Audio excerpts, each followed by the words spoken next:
Madame, Monsieur, bonjour. Très heureux de vous retrouver sur Panafricaniste TV, votre chaîne de télévision panafricaniste qui vous apporte le meilleur de l'information. Bonjour, bienvenue à toutes et à tous à cette édition de Parole panafricaniste. Une question ce matin. Sahel, armement ukrainien, une guerre par proxy. Nous nous interrogeons ce matin, mesdames, messieurs.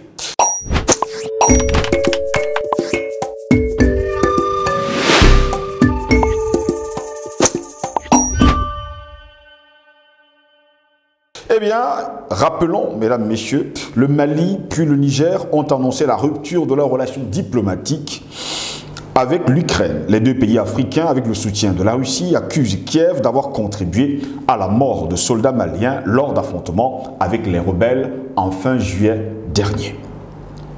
L'Ukraine, on va s'interroger, mène-t-elle finalement, oui, mène-t-elle son combat contre la Russie à l'international et précisément sur le sol africain?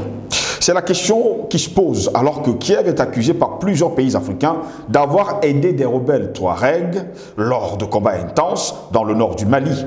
Plus de 80 soldats maliens seraient morts dans ces affrontements ainsi qu'une cinquantaine, on va le dire comme ça, de personnes, surtout des civils. Que sait-on finalement des affrontements de fin juillet au Mali? Fin juillet, l'armée malienne a subi, on va le dire comme ça, une défaite contre les séparatistes et djihadistes lors de combats à Tizazou, à Tinzaouaten, à la frontière algérienne, dans l'extrême nord-est du pays. Les rebelles Touaregs ont dit avoir tué au moins 84, on le dit comme ça, soldats maliens. L'armée malienne et Wagner ont reconnu des pertes importantes sans donner, on va le dire comme ça, de bilan précis. Cette défaite, on va le dire comme ça, est lourde de conséquences et des questions d'ailleurs fusent parce que ces rebelles sont aidés par l'Occident et précisément par l'Ukraine. Est-ce une guerre par proxy? Pourquoi l'Ukraine est-elle accusée d'avoir contribué finalement à cette défaite malienne? Eh bien, mesdames, messieurs, un responsable du renseignement militaire ukrainien, Andriy Lusov, a laissé entendre à la télévision ukrainienne que Kiev a aidé les rebelles dans la préparation de leur attaque. Le fait que les rebelles aient reçu les données nécessaires qui leur ont permis de mener à bien une opération contre les militaires maliens a déjà été observé, on va le dire comme ça, par ces derniers. Finalement, qu'est-ce qui se cache dans cette guerre en Ukraine? Et pourquoi est-ce que l'Ukraine veut se venger du Mali, du Niger? On ne va pas également oublier du Burkina Faso, puisque cette guerre a été déportée sur le sol sahélien.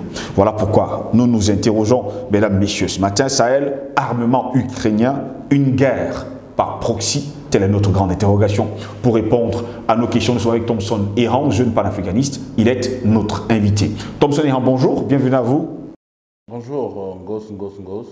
Bonjour à tous les téléspectateurs. Bonjour à toute la galaxie panafricaine. Je salue le top management et les techniciens. Et je dis encore merci, Steve, de m'avoir invité, parce qu'à chaque fois, c'est un plaisir de me retrouver et d'échanger avec le peuple du monde. Parce que l'Afrique, c'est le continent de la liberté. Tout ce qu'on voudrait, c'est de libérer le monde entier et nous aussi se libérer. Merci. Ce matin, nous nous interrogeons. Sahel, armement ukrainien, une guerre par proxy. Comment est-ce que les armements ukrainiens ont pu arriver jusque dans le Sahel? Est-ce que cette guerre a été finalement déportée sur le sol africain? Steve, parfois j'ai envie de vous appeler génie parce que vraiment, vous avez des thèmes, parfois, quand je me retrouve devant un thème que vous m'envoyez, je dis, mais attends, ce monsieur, comment a-t-il pensé à ça? Steve, c'est effectivement une guerre. Une guerre, je vais dire, c'est quelqu'un qui est en train de vouloir utiliser cette plateforme pour attaquer, n'est-ce pas, le Mali et le Sahel. Enfin, les pays sahéliens qui sont là. Pour dire quoi, Steve? La France a été boutée du Mali, vous savez très bien, et la France ne peut pas revenir à visage découvert pour venir redonner la guerre au Mali parce que le monde entier va s'insurger. Et pour cela, il faut chercher une plateforme neutre.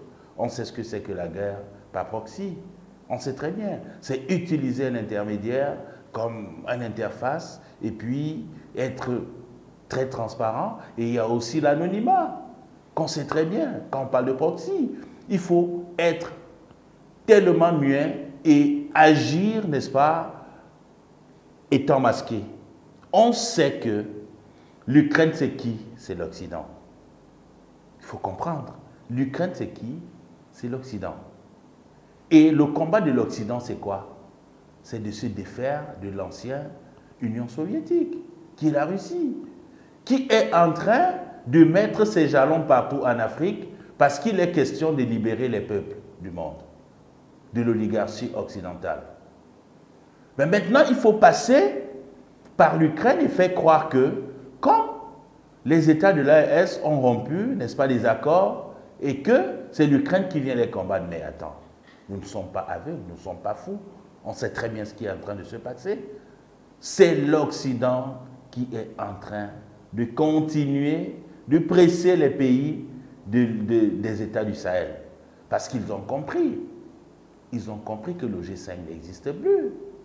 Le G5 n'existe plus. Et pour cela, il faut tout faire pour maintenir ces pays dans le carcan. Vous savez très bien, quand De Gaulle, pendant son discours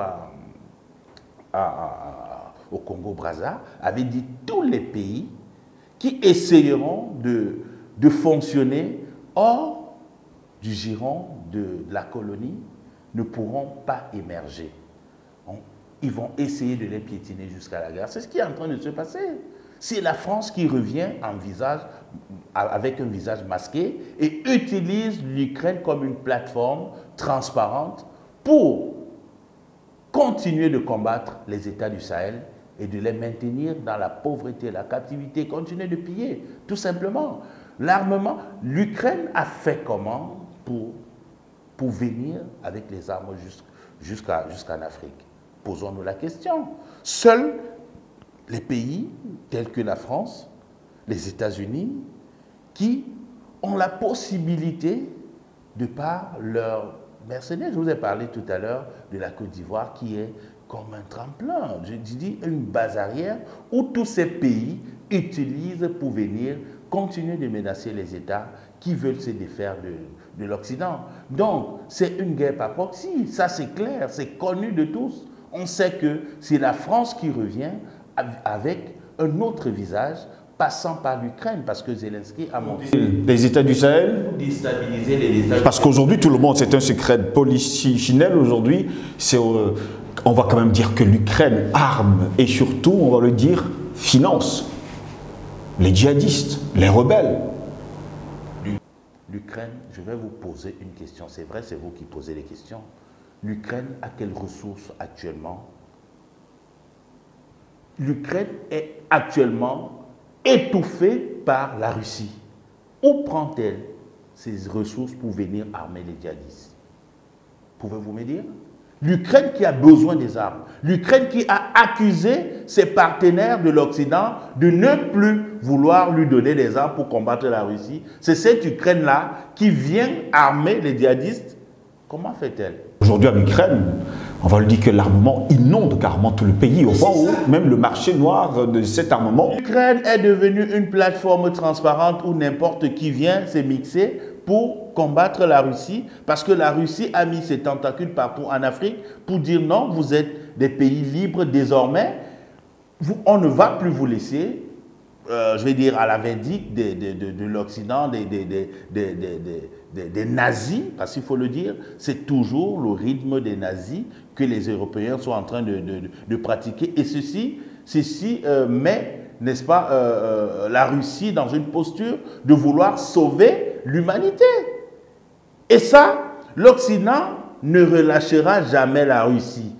C'est pour ça que la France revient maintenant avec un masque sur le visage pour combattre les États de l'AES. Pourquoi? Parce que le G5 a été dissous. Si 3 membres dans le G5 se retirent, parlerons-nous encore du G5? Il y a d'abord eu le Mali qui s'est retiré, et puis le Burkina Faso, et après on a vu le Niger s'est retiré. Donc pour dire en fait que ceci fait mal à la France, j'ai dit la France est en train de tomber. Elle est en train de tomber. Tout ce qu'elle fait là, c'est les soubresauts. Ça n'ira nulle part. On voit déjà les plans de la France, on voit les plans de l'Occident. Que ces gens se masquent, on les voit revenir et on va toujours maintenir le cap, c'est de les combattre jusqu'à la gare. On ne les laissera plus mener les pays africains qui veulent tout simplement se nourrir, se libérer et essayer, n'est-ce pas, de se développer comme tous les autres peuples du monde. Nous sommes aujourd'hui dans un village planétaire où chacun veut être égal à l'autre. Mais pourquoi essayer de marcher sur les uns pour se faire voir? Non, mais il faudrait que la France comprenne et que l'Occident comprenne que non, pendant des millénaires, autant pour moi, pendant des siècles, ils ont exploité l'Afrique, mais aujourd'hui, il est temps de laisser l'Afrique évoluer. Et ça, c'est clair, c'est ce qui est en train de se montrer. Aujourd'hui, vous allez voir, les Africains sont en train de se démarquer dans tous les sens. Les Africains sont en train de réclamer. Les Africains ne veulent plus. Et d'où on parle peut-être du sentiment anti-français, ou soit du sentiment anti-occident, le racisme. Anti-français? On ne parle pas de liberté. En ce moment, on ne parle pas de liberté. Voilà, on ne parle pas de ça. On regarde juste le sentiment anti-français. En Iran, le Mali, le Niger ont annoncé la rupture, en tout cas, de leurs relations diplomatiques avec l'Ukraine. Est-ce ça qui énerve aujourd'hui l'Occident et surtout l'Ukraine? Non, mais c'est ça. Non, mais c'est ça qu'on appelle la rationalité. Il faut comprendre une chose. Si tu es l'allié de mon ennemi, pourquoi continuer de coopérer avec toi? Non, mais il faut qu'on soit sincère. C'est ça la rationalité, la marade. Il faut comprendre que les pays africains... L'ennemi de mon ennemi, c'est mon ennemi? Mais attendez. L'ennemi de mon ennemi, c'est mon ami. Parce que si tu es l'ennemi, il faut qu'on se comprenne bien. Si tu es l'ennemi, toi, tu es l'ennemi de mon ennemi. Quoi qu'il en soit, tu es mon ami. Est-ce que vous comprenez? Donc, je ne veux pas comprendre, mais je sais que tu es mon ami. Parce que lui, il est mon ennemi.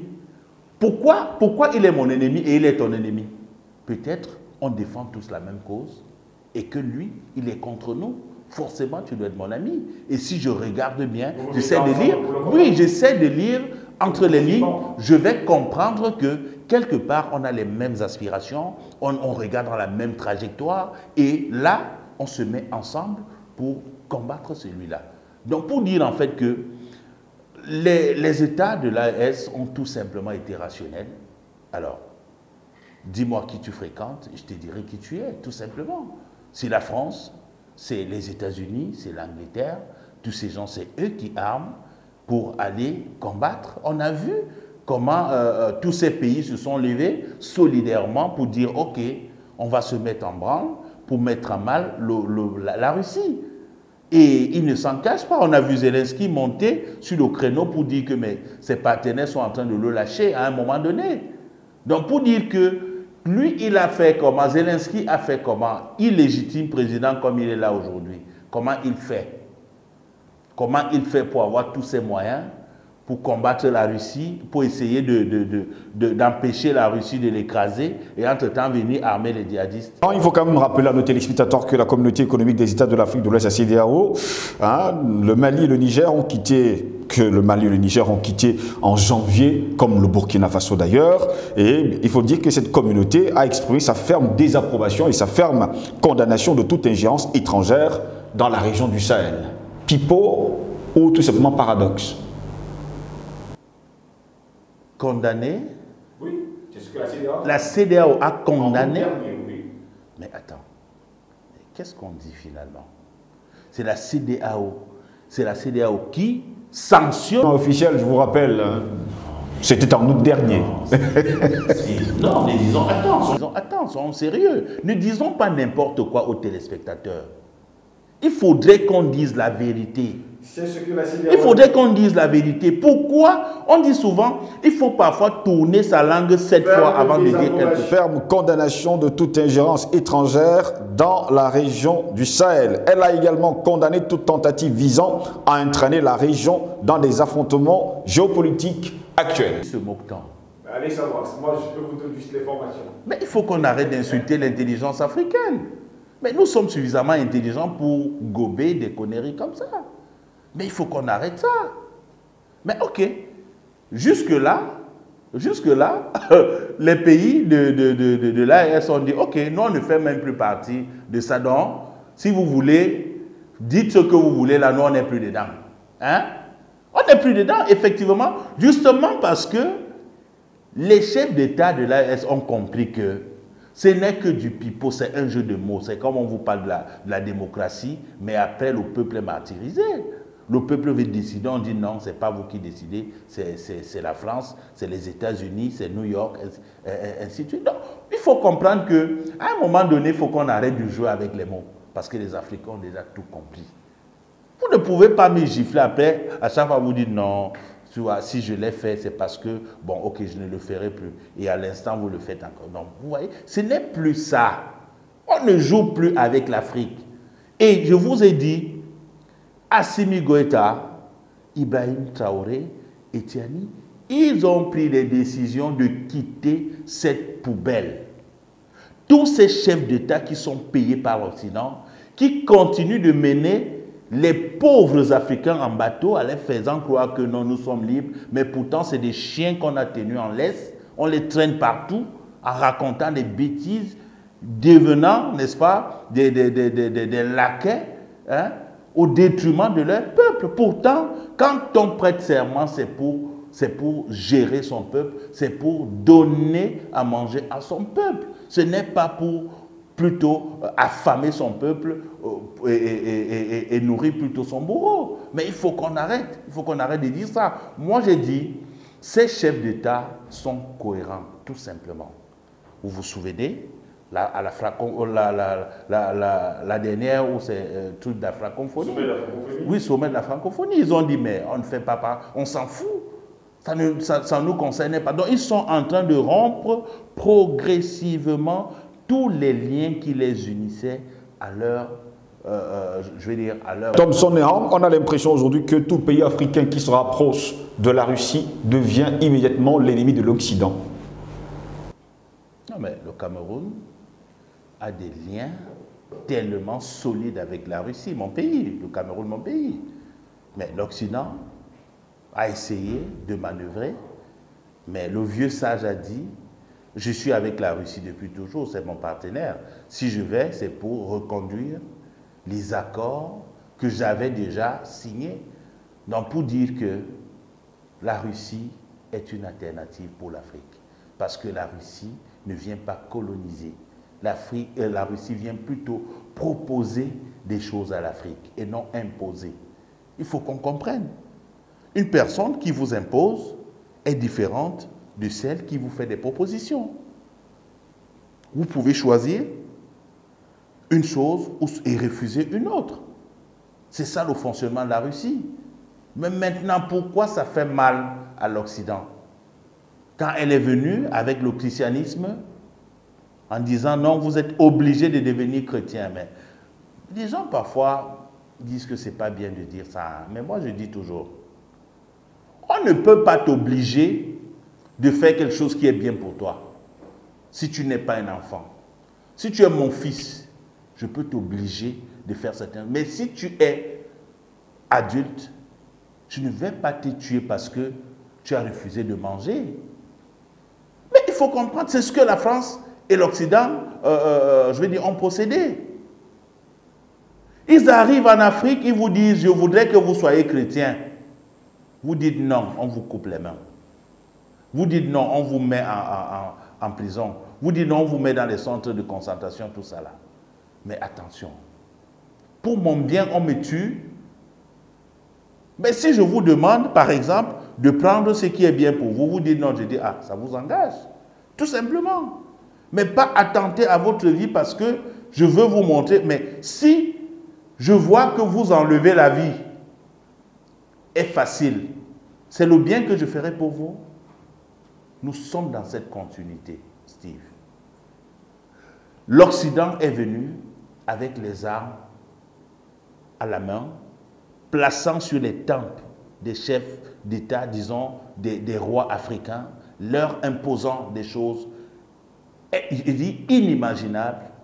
Et aujourd'hui, elle veut continuer d'affiner sa politique. Il faut le dire.